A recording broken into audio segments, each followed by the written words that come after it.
Bumisita si DepEd Secretary Armin Luistro sa isang paaralan sa Culion, Palawan na isa sa mga may pinakamaraming mahirap na pamilya sa rehiyon. May ulat on the spot si Mark Salazar. Mark? Rafi, ngayon ay nasa isla kami ng Lumber Camp. Isa to sa mga isla na barangay ng munisipalidad ng Culion. At bago ka makarating dito, Rafi, kailangan mong magbangka ng mga 2.5 oras. Tapos ay nag-hiking kami ng mahigit kalahating oras para matunton yung Lumber Camp Elementary School. Ito yung dinayo mismo ni Education Secretary Armin Luistro para i-highlight ang anyay programa ng DepEd na kung sino yung mga nasa pinakaliblib at pinakamalalayong paaralan na siyang dapat ay nauuna raw sa atensyon ng national government. Itong paaralan na ito ay may enrollee na 200 plus at nakakatuwa dahil ngayong taon, yung turnout ng enrollees ay umabot ng lagpas 300.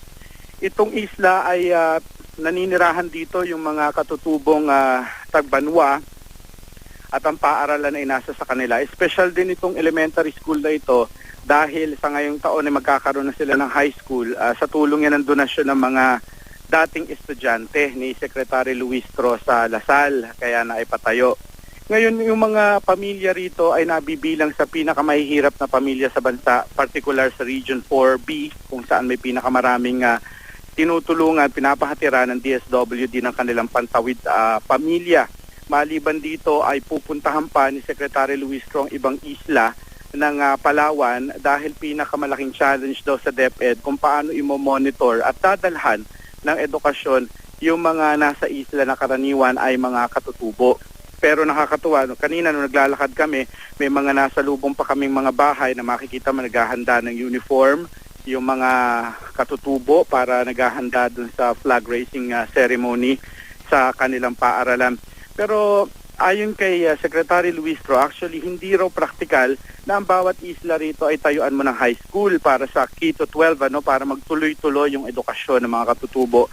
Mas praktikal pa rin daw na sa mga town proper, halimbawa dito sa Culion, dito magtayo sa sentro ng high school dahil dito raw kaya nilang suplayan ng mga teacher para sa mga technical courses na pasok sa K-12.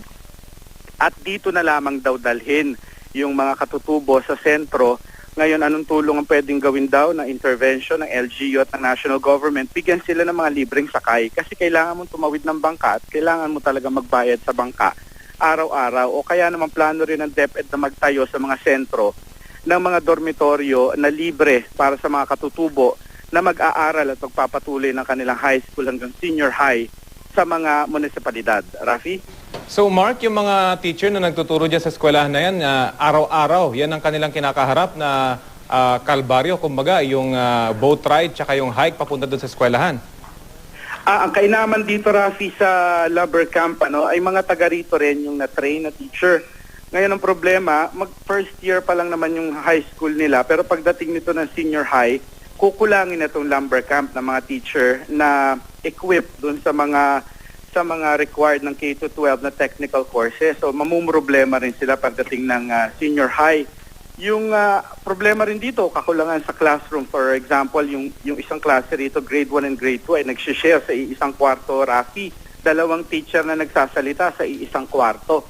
At ang ratio ng estudyante at teacher dito ay 1:50. So imaginein mo, 100 estudyante sa isang kwarto, 2 teacher sabay nagsasalita.